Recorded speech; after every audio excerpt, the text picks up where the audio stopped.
Federalism is based on the principle that power is less likely to be abused when it is divided. Therefore, our founders invented a system of government that would divide power between state and federal governments. Article 6, Clause 2 asserts that federal actions are supreme over state actions, but the 10th Amendment reserves many powers to the states only. States control voting laws, operate public schools, issue business license, and punish crimes. The federal government regulates interstate commerce and handles foreign affairs. Each is sovereign in its own sphere. This means that the facets of governing that touch on citizens' daily lives are normally administered by smaller governments closer to the governed. National federalization of independent business versus Sibelius, which is one of the federalism's most important features. Another important feature of our federal structure is the way states are represented in the federal government.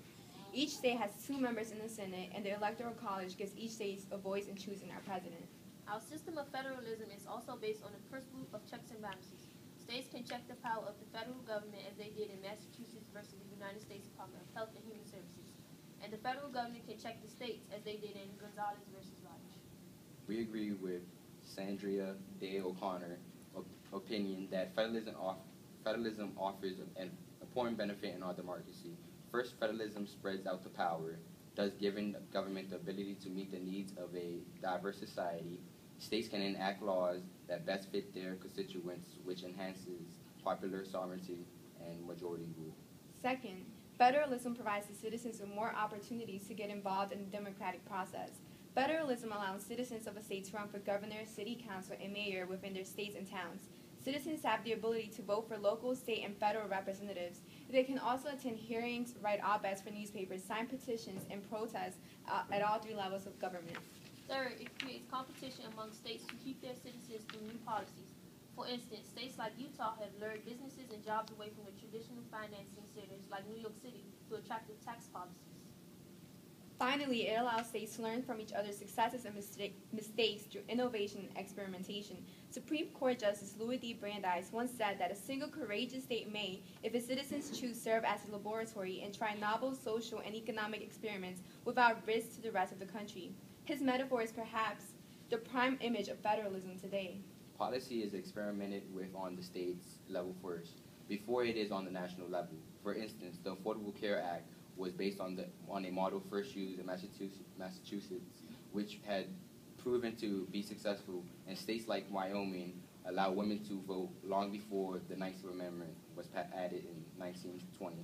And several states have enacted legislation to use their vote purchasing power to negotiate drug discount for the uninsured. States can also serve as laboratories of democracy because they often put policy making directly in the hands of citizens. This happens through direct and indirect initiatives, referendums, and the ability to recall elected officials. The last election cycle included approval of initiatives legalizing possession and use of marijuana in Colorado and Washington, voter approval of same-sex marriage in Maine, Maryland, and Washington, and rejection of a marriage ban in Minnesota. The actions of the states ensures democracy at a time when the national consensus is unattainable. States can serve as reformers and mediators to achieve acceptable compromises among states and national government.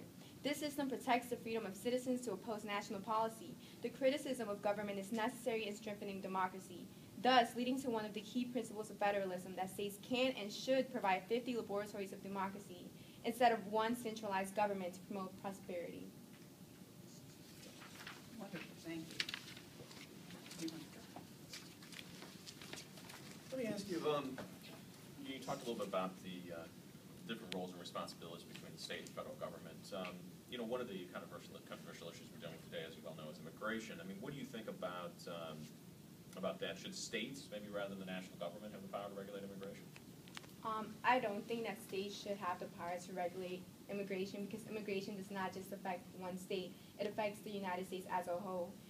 Although it is really hard for Congress, our representatives, to come to a decision on immigration, I feel like we're moving forward with the bipartisan bill that's come forward. But since immigration is not just a problem that affects one state, it affects everyone, it should be something that the federal government should deal with. I disagree with Isma. I think the states should have the right to control immigration because since the states have the right to make laws about issues that affect the citizens of their state, they should be able to regulate who comes in and who can come in their state. At disagree with my colleague because I feel like if that actually happens, then we will have so many different citizenship. We won't be called the United States. We won't be Americans anymore. We will be Arizonians, or we will be Washingtonians, or different states, different citizenships in different places. In Federalist 51, Madison said that our federal system established double security for citizens' rights because the different levels of government would control each other. Do you think that his prediction has turned out to be true as you look through American history? I think his opinion has been proven true. For example, we have our rights. For example, in the case Miranda v. Arizona, our rights, we have our Miranda rights. This protected our rights because this case was brought up after Miranda, she was arrested and was not read her rights. And then that was the state level. Then in the higher level, federalism, we have the Supreme Court, which ruled that they have to be read their rights once they're in custody. So I feel like it's a check and balance between the state governments and then the federalism. Okay. You've been talking about federalism. Do you have any ideas, or could you share with us any ideas of how federalism may have affected your own lives, your personal lives? Especially in the District of Columbia. Well, one example of federalism affecting my life is that the No Child Left Behind Act was passed by George Bush when he was in office. And education is a state level issue, and that in the last two presidents, Obama and Bush, they've been taking actions in their own hands for education with No Child Left Behind and the Race to the Top policies. As we know, education is a state level issue, and it should be left to the state, not the national government. Okay. This has affected my life because we only have Eleanor Holmes as our representatives, and sometimes she doesn't even get to vote. We have other representatives, for example, the representatives from Arizona. He was writing a bill that would affect D.C. However, he does not live in D.C. He doesn't know what it is to live in D.C. And his bill proposed to ban abortion after 20 weeks. I feel like we should give the right, we should have more representation even though we're not a state.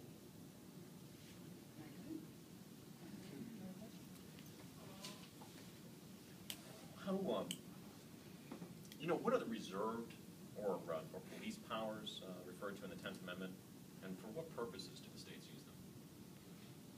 Could you rephrase your question? Sure. Could you give us a little discussion about, what are some examples of reserved police powers that are left to the states, and generally what do the states do with them? Well, one reserve, so anything that's not mentioned in the Constitution is a power reserved to the states, but the lines drawn there are really blurry. The big issue would be marijuana. In the Gonzalez v. Rake Supreme Court case, they said that the federal government had the right under the Commerce Clause to criminalize the possession and the possession of marijuana. However, now we see states like Colorado and Washington who have decriminalized marijuana. And this is just really blurry because this power should be left to the states, but we see that the federal government is stepping in and creating a law that goes against some policies that have already been created within the state level.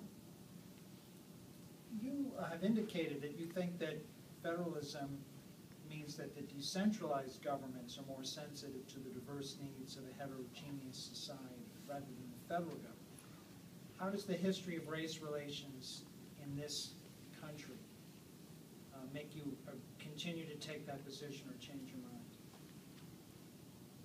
Could you restate your question? You've said that the diverse citizens' rights are more protected by the states than by the federal government. How does the history of race relations lead you to continue to hold that view or change your mind? Well, hearing that question reminds me of the affirmative action case where, they're giving advantage to minorities. However, it's not at the expense of the majority.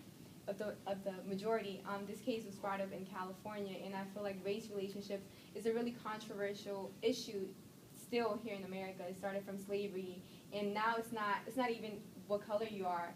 It's about your class. It's about the 99% versus the 1%. Well, Yeah, We're running out of time. Not fair to ask another question. That's right.